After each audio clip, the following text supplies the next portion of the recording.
Good evening. This is Jenna Gordon for Art Presence Art Center in Jacksonville. Tonight on Arts and Letters, in our conversations about art, words, and ideas, we have Lynn Ransford with us, who wrote a book called Grandma Tell Me a Story About Bears last year. This year, she's releasing Grandma Tell Me a Story About Critters. Lynn Ransford was born in Los Angeles, California, and moved with her family from the city to a chicken farm in the San Fernando Valley, where she grew up surrounded by a variety of animals. A little like Beverly Cleary's Ramona or L.M. Montgomery's Anne of Green Gables, Lynn often got into bits of trouble. Years later, she married Grandpa Jack, a mountaineer, who introduced her to animals in the wild and some wild adventures. Grandpa adds, she still gets herself into a little bit of trouble occasionally. Their 10 grandchildren find stories of those times entertaining, most of all when they encounter critters. Lynn has a master's degree in education, 3 lifetime credentials, and is an early childhood specialist. She recently earned her naturalist certificate from the Siskiyou Field Institute in Selma, Oregon, and has written numerous grants in the field of education, articles, curricula, creative teaching materials, and books for teachers. Lynn co-authors the scripts for her docent work at the historic Beekman House in Jacksonville, Oregon, and for living history programs offered at historic cemeteries in both Ashland and Jacksonville. Lynn says dressing up in period costumes for roles of Oregon pioneers is a lot of fun. She also enjoys hiking, camping, quilting, writing memoirs, and poetry. Now a retired teacher after 50 years in preschool through university graduate level classrooms, Lynn writes the stories her students loved and the ones the grandchildren want to hear over and over. She's discovered that friends of all ages enjoy listening to these sometimes funny, sometimes scary, or sometimes poignant and true tales. Welcome, Lynn. Thank you, Jenna. You're welcome. Thanks for coming tonight. Tell me a little bit about how you got started with Grandma Tell Me About, well, first bears and now critters. The bear stories were all the grandchildren's favorites. They asked for those over and over again, and then came rat and snake stories. But before I talk about snake stories, I think I should make a few comments. My grandchildren are not afraid of snakes. Most are not. But as you mentioned, what's happened is that there have now been readers of all ages, and I'm finding that many adults are afraid of snakes. I have one friend who said she nearly put my new book down after reading the first chapter. She said it makes her think twice about wanting to go camping. But if you're one of those wary of snake adults, then I might suggest that you could skip the first 5 chapters, and there are 20 more other critter stories. But I'm hoping, like my students of the past many years, that you as adults will give the snakes and the stories a chance. The other thing I should say is that Jenna advertised this presentation by saying that I'll teach you how to feed a mouse to a boa constrictor. And I'm guessing that none of you really want that instruction. But I'm sure Jenna was thinking of, it was really a very embarrassing tale. What my grandchildren wanted to hear over and over, how I had to swing innocent little mice around by the tail and throw them at the garage door in order to save my precious baby boa constrictor. And even my sons, who are not always amused by all my storytelling, they find that one very entertaining. So here goes. I'll just read a short excerpt about saving my sick little boa named Secret. I called the herpetologist. He suggested I buy frozen mice at the pet store because Secret was still too weak from pneumonia to catch and constrict live mice. That would come later. The herpetologist asked me to check back in a few weeks. After successfully thawing out pinky mice, I dangled them over Secret's head, and he was able to get them down his throat. I thought he was ready to graduate to live mice. Not so fast, advised the herpetologist. You'll have to kill the first few fresh mice. It seemed going from frozen to live mice would require a transition period for about a month, I was told. How do I kill baby mice? Could I do that? I wondered. It sounded gruesome. The herpetologist assured me, it's easy. Don't even take the mouse out of a pet store bag. Just hurl the paper bag at your garage door. One hard thud and the mouse can be fed to your snake. Hold it by the tail, sway it back and forth a bit, and your snake will take it. Oh, I tried, but killing a mouse is not easy. I guess I didn't throw the bag hard enough. The mouse was merely stunned. This was awful. I was torturing a baby mouse, me, an animal lover. I pulled the bewildered-looking cross-eyed mouse out of the bag by its tail. I slung it around like a mini lasso and heaved it, my eyes closed, straight at the garage door. Bonk. That did it. I picked up the dead mouse by the tail and took it in the house. Secret ate it, no problem. The process remained a problem for me. I had to repeat that murderous act several more times before Secret was strong enough to catch and constrict live mice on his own. And by that time, I'd horrified my two young sons. They couldn't believe their sweet mother was slinging mice around by the tail and slamming them against the garage door. They weren't bothered enough, though, to go inside or to turn their heads away. They appeared fascinated to watch my dastardly deeds. Thankfully, Secret grew strong and healthy and able to eat live mice, and I regained my reputation for being a kind person. So I have one question. Yes. Snakes can get pneumonia? Yes, and it's serious because they just have long, skinny lungs, sometimes only one. So the rest of the story tells about how I noticed mucus at Secret's nostril, and I had to aspirate. It was quite a process to try to save him. I just read a little bit here. Wow, great.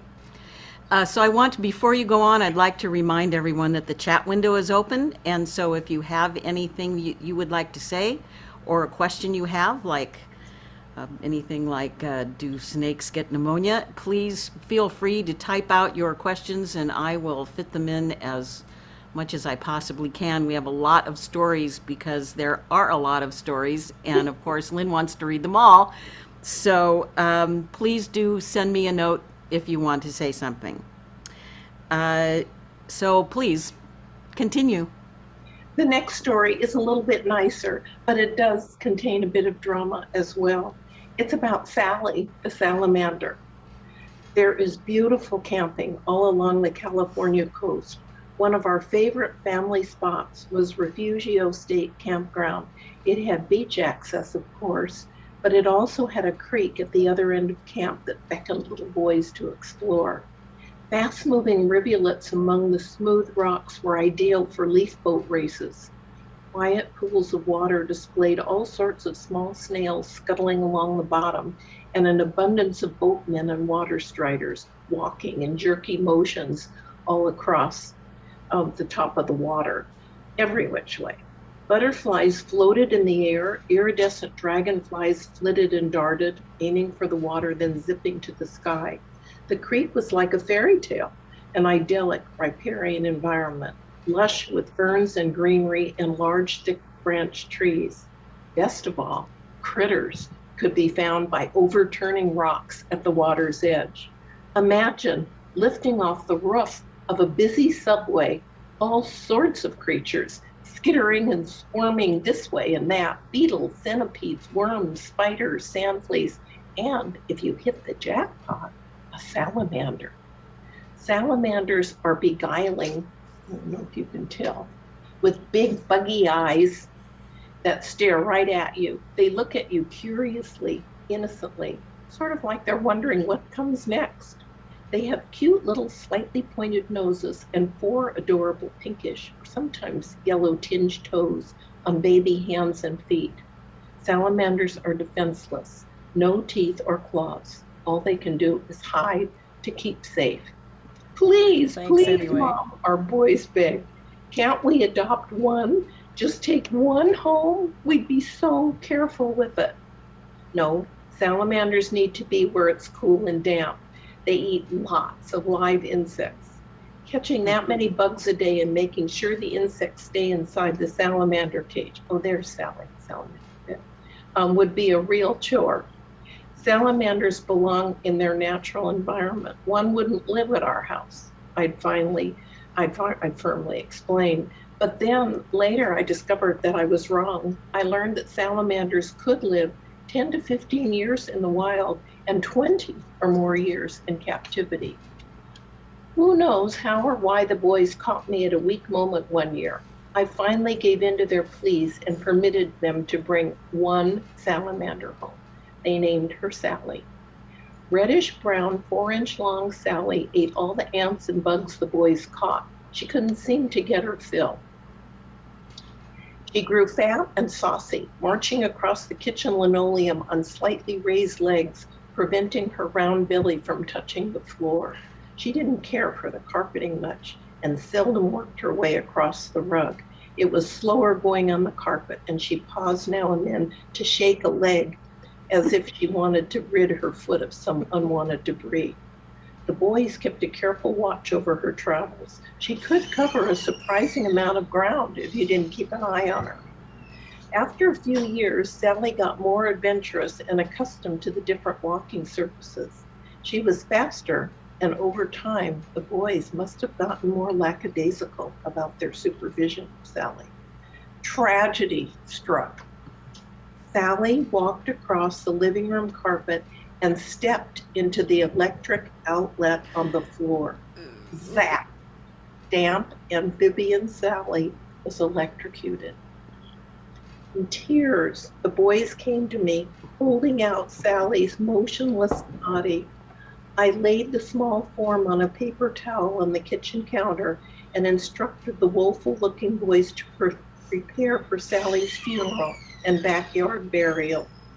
Todd and Jeff found a small box and lined it with grasses and rose petals. Very sweet. I picked up Sally's body to place her in the pretty coffin, and then it was my turn to be stunned. Sally's throat was throbbing.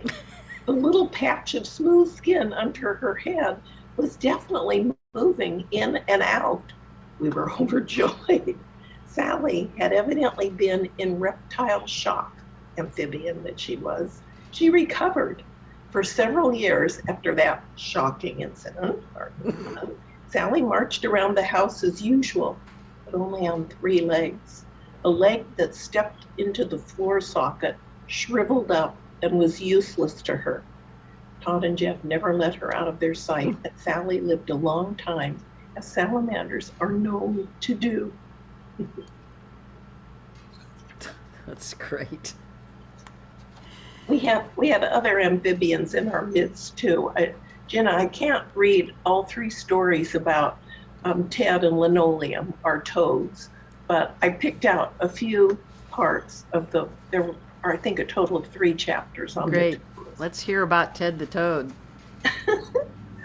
The first one I'll just start is about Ted and Linoleum. My sons Todd and Jeff happily caught gray-green California toads of all sizes whenever we camped at Lake Cachuma near Santa Barbara, California. We were careful not to harm critters in the wild and rarely took any home. 2 exceptions were Ted and Linoleum, besides Sally. We didn't harm those toads, but we did take them home, where they survived happily ever after, almost. Western toads typically can live for 1 to 10 years in the wild, but up to 40 years in captivity. They make good pets. Toads do not give you warts. Linoleum was quite a bit smaller than Ted. Ted was fist size. Linoleum was about 1/3 of that, the size of a tangerine compared to a large orange. In spite of what appeared to be an unfair advantage, Todd and Jeff pitted them against one another in all sorts of competitions, all very amusing. The toads raced one another across our swimming pool when the boys plopped them in. The toads took turn at being declared the winner. The comic demonstration of the frog kick kept us all laughing for the entirety of the race. Sometimes we couldn't stop laughing even after the race ended. Imagine fat, round bodies propelled in jerky motions by skinny, freckled back legs bent at the knees, pointing out almost at right angles to the left and right angles to the right of their bodies. Their legs were not under them, aimed toward the bottom of the pool, but stuck out at the sides, bending and then straightening toward the back in rhythmic motions like wind-up toys. The bent legs would snap back and propel the toads in a spurt straight ahead. Straight ahead did vary, however, prompting race attendees on the pool deck to scream and yell and jump up and down, cheering on one toad or another. No, don't turn left. Toads don't have ears, so I'm not sure if they could hear their coaches on the sidelines. I'm sure they couldn't hear them rooting for them. There were other competitions, some on the front lawn. That's the rest of the chapter talks about what else, what other antics the boys and the toads were up to. But Todd became very attached to Ted. And so the next chapters are about Ted the toad, whom Todd boasted. Oh, there's Ted. Whom Todd boasted was the toad with nearly 9 lives. He lived through death-defying experiences, 9 perilous events, which are described in the book.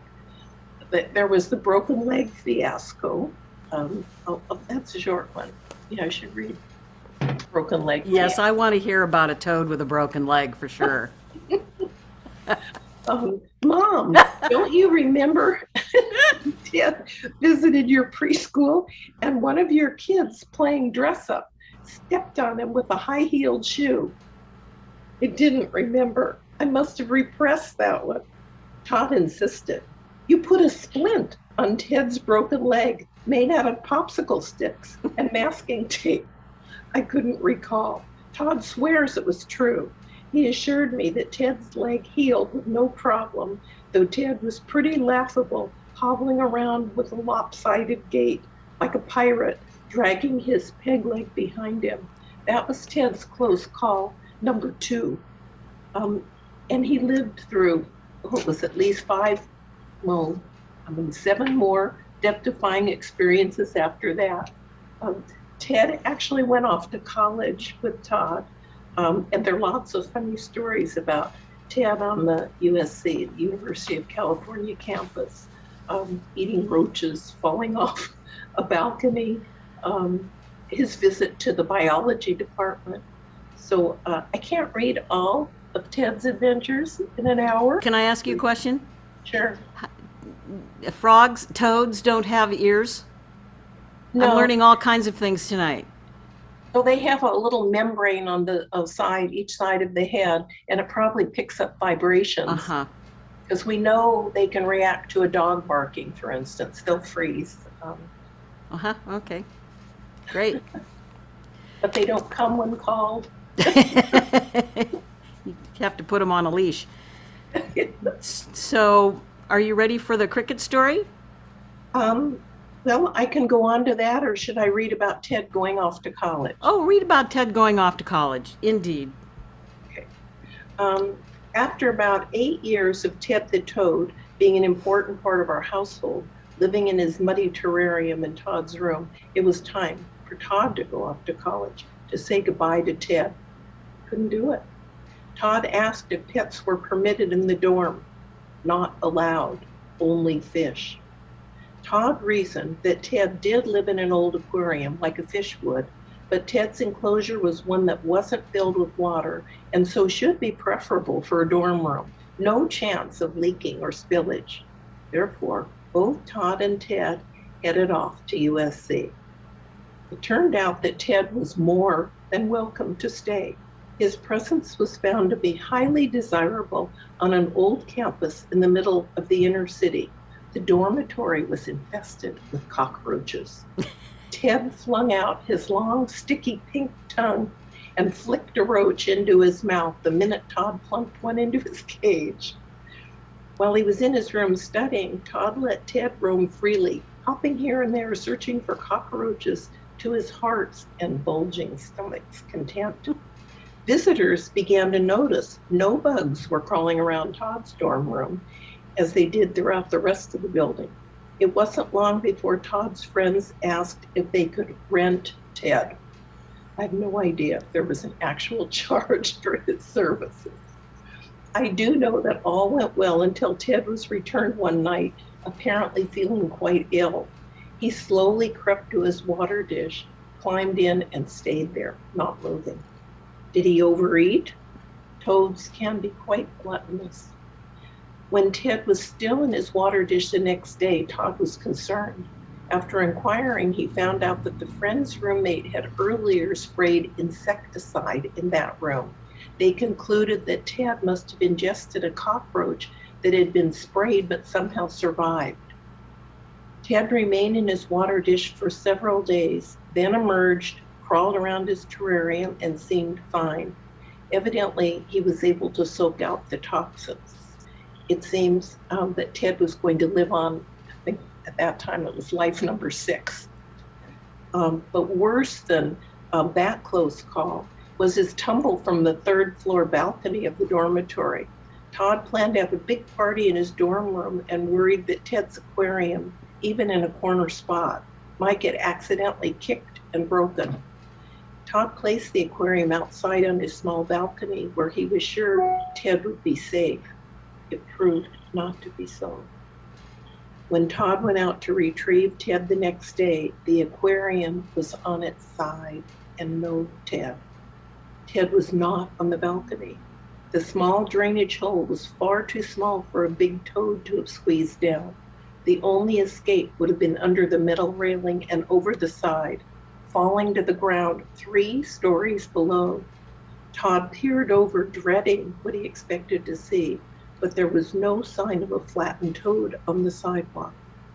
Todd raced down to the 1st floor, out the main door into the area directly below his balcony. No Ted. Then, on careful inspection of the bushes alongside the walkway, he spied a barely alive toad. Carefully, Todd lifted the non-moving Ted and gingerly carried him back upstairs. Once in his water dish, Ted remained again motionless. There was still visible throbbing at his throat, and he blinked occasionally. Ted remained in his water dish for days and finally reached out one stiff leg and then another. He was able to eat mealworms from Todd's fingers, though his aim was off and he missed more times than not. Ted eventually recovered to go on to life number 7, which turned out to be Charmed, and that was when a t-shirt was made of him that was worn around campus. But another funny story was that a friend of Todd's, a biology major, told Todd that her professor was interested and asked if Todd could bring Ted to the science lab one day. He did. He and Ted were greeted by an effusive young woman who declared, "My, aren't you a handsome toad?" She asked if she could do a small scraping of skin from one of Ted's toes, needing some cells to do an age test. It turned out that Ted he proved to be 29 years old. Wow. But the professor said she had some bad news. Ted was a female toad. And how long did Ted live, if that's not a spoiler? He lived to be 32. Wow. Well, He died in graduate school. he didn't get his diploma. No. Well, he did, but just not an advanced degree. Well, I get to read the next story, which I think is great because it's one of my favorites. This one is the cricket story. And do you have any preamble to this story before I read it, Lynn? I don't think so, except that probably in the introduction it was clear that I had all sorts of animals in my classroom, and crickets were important for feeding a lot of those animals. Lynn was definitely the teacher you all wanted. I mean, the descriptions of her classrooms just make me giggle. So I'm going to read the cricket story now. Babies. Zillions of little cricket babies. I happily exclaimed aloud to no one but me in my second grade classroom. The room, however, now devoid of students in the late afternoon hours, was anything but empty and silent. The guinea pig chortled happily in his cage. Adult crickets chirped in unison. Water bubbled in the fishbowl. Even the snake could be heard softly rustling through dry bark in her glass enclosure. My classroom, also alive with lizards and toads, mealworms and silkworms, had the odor of, I like to think, a clean, welcoming pet store. Colorful children's artwork and many samples of second grade story writing adorned the walls, bright evidence of much going on, I am sure. But I thought, I can't lock up as usual and leave everything here for the weekend. I have to take my baby crickets home. They'll need tending to. I've got to keep sponge pieces moist for their drinking water. They're so tiny they'll drown in that shallow water dish. And I can't wait to show them to my son Jeff. He'll be amazed by my zillions of babies. I corrected myself. Well, maybe not zillions, but I'll bet there are dozens and dozens. I smiled, proudly admiring my tiny, centimeter, ant-sized, perfectly formed miniature crickets actively hopping around, bouncing off the glass sides of their terrarium. After a slow, careful drive home, without any abrupt stops or starts at traffic lights, cricket babies and I arrived safely.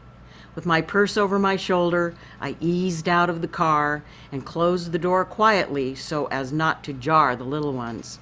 Then quickly, in my excitement, I zipped around to the passenger side, eager to show the cricket babies to Jeff, whom I was sure would be home from high school by now. Once again, resuming a slower pace, I gently opened the car door. I muttered, "Okay, babies, everything's okay," as I carefully unlatched the seat belt that held their terrarium in place. Little black dots hopped all over the container, going crazy, no matter how deftly I eased my fingers under the bottom edges of their enclosure and smoothly slid it out of the car. With short, mincing steps, I made my way to the front door.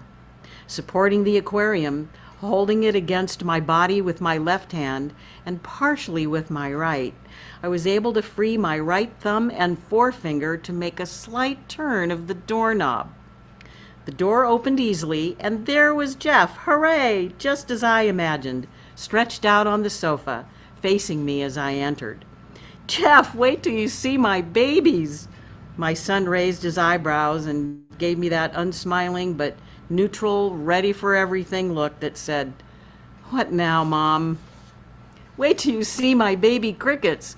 I have hundreds of them." In my eagerness to reach Jeff's side to show off my babies, my toe caught on the edge of the avocado green shag carpet where it met the tile of the front hall.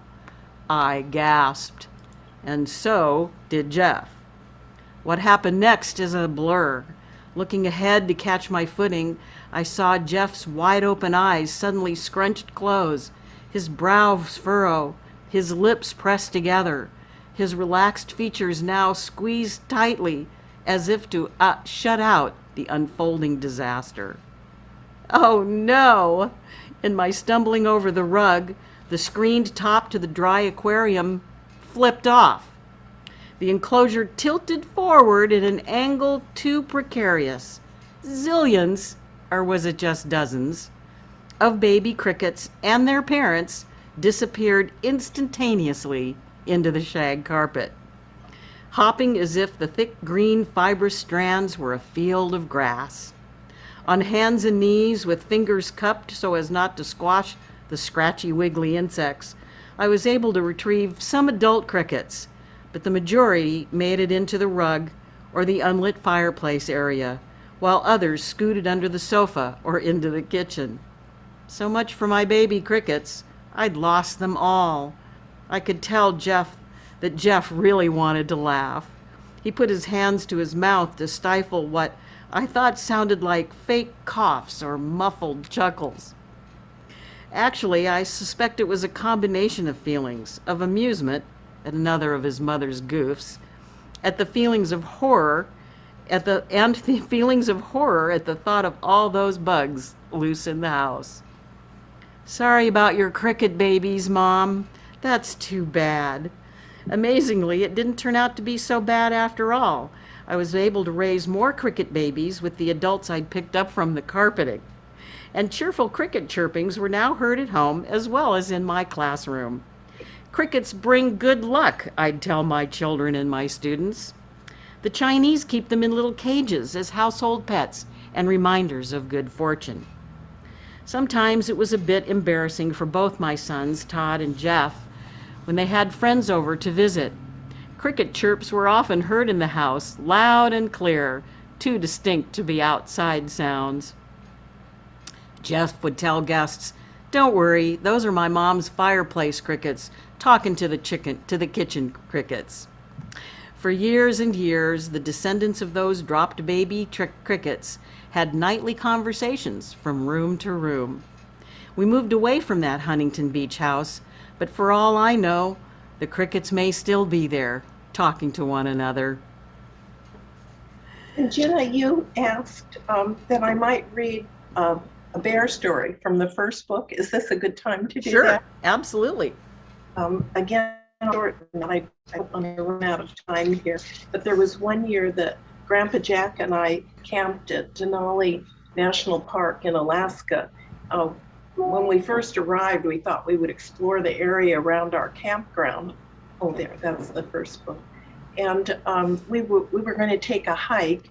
There was a clear, wide open riverbed, and so there was a lot of space there with the bushy terrain on either side. Still, I wore my bear whistle around my neck, and I was determined to remain alert for the whole hike.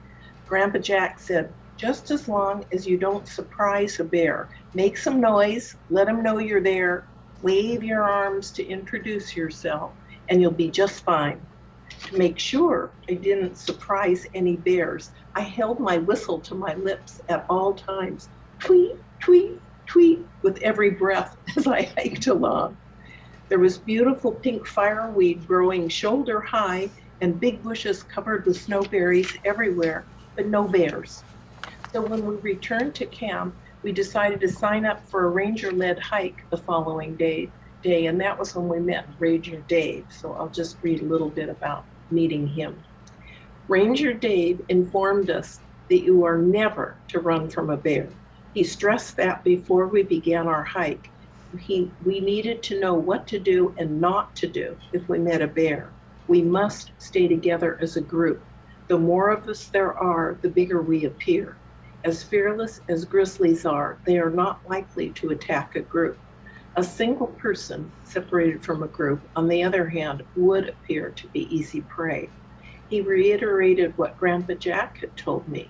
Make lots of noise, feel free to talk loudly to one another. You don't want to surprise a bear. I told Ranger Dave that I had my bear whistle with me. He was not impressed. He asked me to put away my whistle. "Please do not use it on our hike," he requested. I asked why. He explained that a whistle sounds like a marmot and bears eat marmots. I told him how I'd used the whistle continuously on the hike, the entire hike the day before. I hadn't seen any bears. Ranger Dave turned to Grandpa Jack. "Did you see any bears?" he asked. Grandpa nodded and reluctantly admitted that he had seen several bears. He didn't want to tell me for fear that would end our hike. He said the bears just peered out of the bushes at us and then went back to browsing for berries. "Uh-huh," Ranger Dave responded. "They came looking for marmots and saw it was only some hikers, so they returned to more tasty snacks. Don't take your whistle out of your pack on our hike today," Ranger Dave warned me. He said if we met up with a bear, that would end our hike for the day. There were 8 or 10 of us in the group. We went single file down a fairly wide and open trail to the riverbed. Ranger Dave said that from the river we could look up the hillsides and possibly spot Dall sheep, perhaps moose or caribou. He pointed out to the highway high above us. It was the only road that went through Denali Park, the road the tour buses travel daily. Drivers are always on the lookout for wildlife and will stop the bus whenever they see something to point out to tourists. Ranger Dave told us to keep an eye on the buses. If they were stopped, we were to look especially hard to figure out just what it was they were observing. Sure enough, after a short time hiking, we did not see one, but several buses stopped on the road directly above us. We looked and looked and couldn't figure out what it was that attracted their attention. Ranger Dave said it must be something special for several buses to be stopped in one spot and for such a long time. Keep looking, he said. And then we saw it. Right in front of us, out of the thick snowberry bushes to the side of our path, a giant grizzly bear stood up. It seemed to me to be 10 feet away. Grandpa said it was probably more like 30 feet. Even so, it was huge, far bigger than I had ever imagined an animal could be. I was shaking so hard I couldn't get out my camera. We were all frozen in place, hikers and bear. Ranger Dave, in a calm, measured, but stern tone, spoke, "Folks, now we know what the tourists are watching. They are watching a group of hikers about to be eaten by a bear. This does end our hike. We are all going to back up very slowly all together and return the way we came. Nobody, and I mean nobody, will run. Got it? Okay, folks, start moving backward." We did as we were told. The bear watched us, its profile towering over us, blocking some view. Then he bent down again and resumed eating snowberries. He disappeared from sight, hidden in the thick bushes. "Ooh, that was too close," Ranger Dave said. He was sorry our hike ended so abruptly, but he said he was done for the day, and we too had had quite enough. I don't think we have time for other bear stories.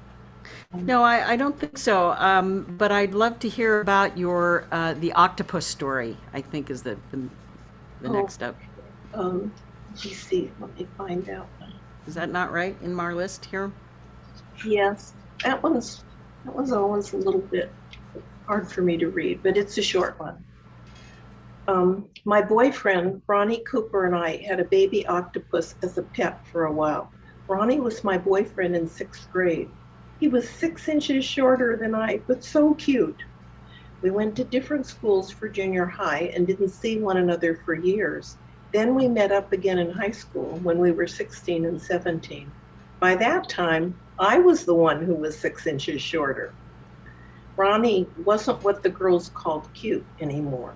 He was head-turning movie star gorgeous, and he was my best friend. My dad had died the previous year, and Ronnie said it was like I was wandering in a dark tunnel. He described himself as the light at the end of the tunnel, but he said when I emerged back into the sunshine, I wouldn't need him anymore. We did go our separate ways after I went off to college. However, that senior year in high school, we were inseparable, spending every waking moment together. On weekends, we started out really early, hiking in the Malibu mountains so Ronnie could fish at the lake. I read or collected wildflowers while he fished. Sometimes we drove across the mountains to spend the day at Malibu Beach. That's when we found our baby octopus. Besides swimming and sunning and making elaborate sandcastles, we enjoyed beachcombing and especially picking through the piles of kelp that washed up onto the sand. Those piles held all sorts of creatures, unbroken rare shells, sea stars, and urchins. We never knew what all we'd find. Ronnie audibly sucked in his breath and quickly withdrew his hand from the slimy seaweed. A little octopus had grabbed him and clung to his wrist and forearm. Its body was the size of a golf ball. Its round body pulsed in and out, It looked at Ronnie beseechingly with round, bulgy black eyes. "Hurry, go get our sand bucket. Fill it with seawater, quick," Ron commanded.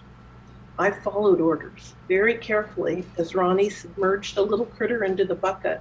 He gradually helped the octopus release its sticky tentacles from his hand and arm, still seemed to keep its eyes on Ronnie.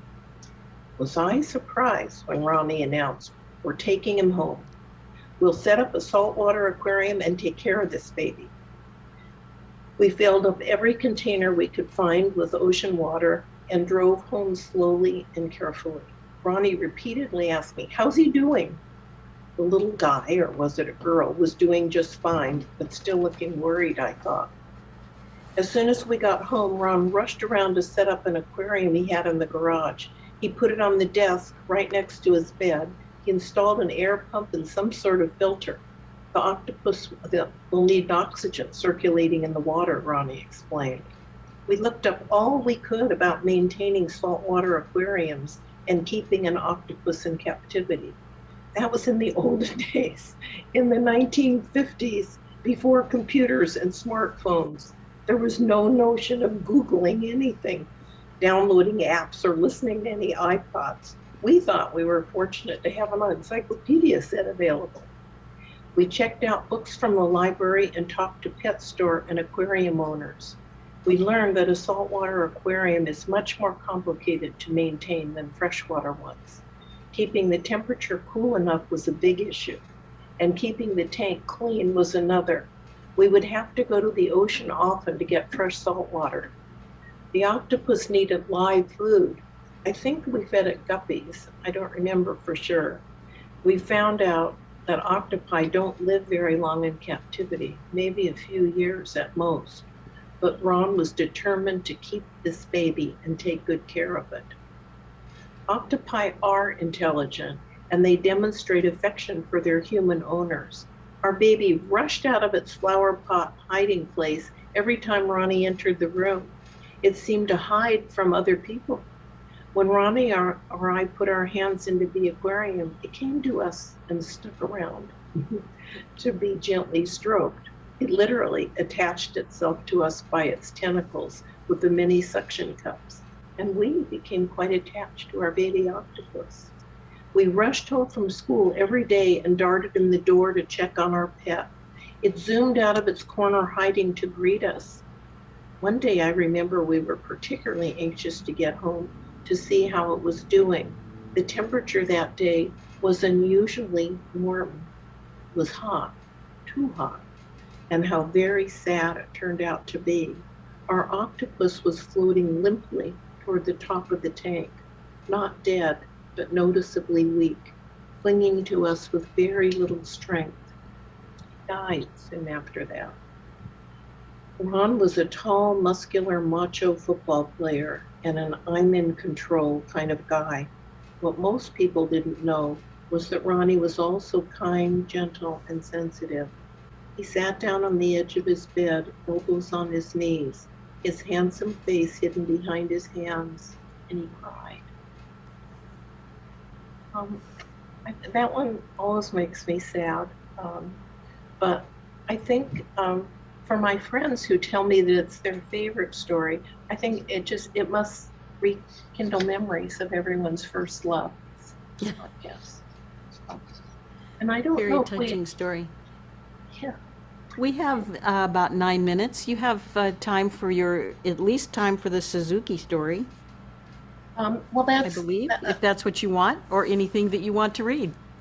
well, maybe one other, because that's an unusual critter that most people haven't heard of. And it's another one that touches on first love. So maybe following that theme. This story I've never told to grandchildren because I really didn't know the whole story until Todd said, "Mom, it belongs in your critter book." That was when he confessed things that I hadn't known before. Let's see if I can find it. Okay. Befriending a wild Saluki in Bahrain. When our family lived in the Middle East, in the country of Bahrain, for the year of 1980, we learned about critters we'd never encountered before. During that year, my son Todd was a lovesick teenager, determined to profess his love to the universe. He confessed years later, that's when I learned this story, that he wandered out into the desert around our home in the middle of the night on several occasions to construct a monument to his love. He gathered rocks in the moonlight and placed them so they could be read from the heavens above. Annabella. While landscaping with rocks in the desert, Todd felt the presence of animals but didn't see them at first, and that's understandable. Salukis are wild dogs of the Middle East, many of them the color of the desert, and are known to be standoffish and wary of strangers, even after they've been tamed or brought up as pups by humans. The Salukis that watched Todd evidently became more and more curious and must not have felt threatened by the lad who worked silently and thoughtfully in the night. They gradually came closer and closer to him. He spotted them out of the corner of his eye, paused now and then to speak quietly to the dogs, but was not able to convince any to come within petting distance. He told me that he took pieces of bread and dinner leftovers out to them. Finally, a few braver members of the pack would dart in close to him and snatch food from his hand and then quickly retreat. Oh, so that's how the young Saluki came to be at our doorstep, I pondered. Yes, Todd admitted, it had followed him home from one of his evening outings. Our house was way out in the desert. We were situated on a corner lot without any other houses on two sides. Those sides were open to the vast desert, low rolling sand dunes as far as you could see. And it was from there that we often heard the strange coyote-like howls at night. The sounds were lower pitched than those of our American southwestern coyotes and more staccato, not yipping, just short, rapid fire, deeper barks alternating with whining cries or howls, again in a lower range than we recognized. Now that Todd had lured one of the dogs to our doorstep, we knew the source of those nighttime serenades. We invited that Saluki into our Bahrain desert home, but he always refused. He came to visit us every evening. He ate the food we left on the porch and drank the water, but we were never able to coax him inside, and he never let us touch him. Now, researching Salukis of the Middle East, we see they are domesticated, considered to be among the oldest and best breeds of hunting dogs, and certainly the fastest dogs on the planet. Salukis can run nearly 43 miles an hour. They are similar looking to greyhounds. Both sleek animals are bred for racing. Salukis have paws that are adapted to the high-speed runs in the desert sand. They have webbing between their toes that prevents them from sinking, much like the way snowshoes work for us now.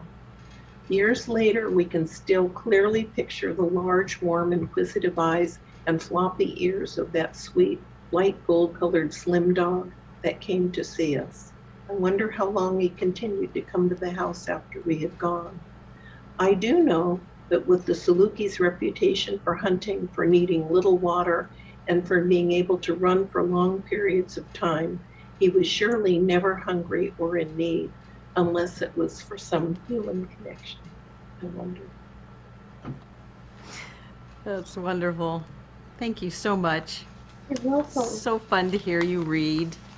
Well, I want to thank you too, because these stories were originally written for grandchildren, and it's just been wonderful to have other children and people of all ages enjoying them. This is memoir writing for me, so to share it with others has been a surprise. And it's been delightful for us. David and I have been lucky enough at Lucky Valley Press to work with Lynn on these two books, to design and edit and produce them for posterity. And she is also working on her next book, which is called Grandma, Tell Me a Story About Your Adventures. Katia, our youngest granddaughter, says misadventures, Grandma. Oh, I like that better. That's wonderful. Can you give us just a little clue about what kind of thing is going to be in there? Well, those are some of the wild adventures that Grandpa Jack began taking me on. And some of them occurred here, some are international stories. but we're having a wonderful time. We find that with each story, we get to relive these adventures. They are uproarious. Well, the thing I like about your stories is that they're not written for children. They're just written as they are, and they're wonderful read aloud stories for children of any age. They're very engaging, and some of them are really hairy, literally. I understand that for one event, for the critter stories, Lynn is making tarantula cookies, so I want you to really think about that right now. Eating a tarantula cookie. You just have to ponder it. I won't tell you anymore. We had to invent those. I have an 11-year-old from Sweden who helped me with that, and they're very good. Are there, from Sweden? Are there tarantulas in Sweden? I don't think so. That's probably why she could help you. Yes. Well, it's been lovely to have you here tonight, Lynn. I hope to have you here again and again every time you produce something new. You're a wonderful writer, wonderful storyteller, and we just love having you in our Art Presence and Lucky Valley Press circle. Thank you, Jenna. So I want to say thank you. Thank you, Lynn. Thank you to everybody who's here tonight. Thank you. Okay, good night. Take care. See you next time.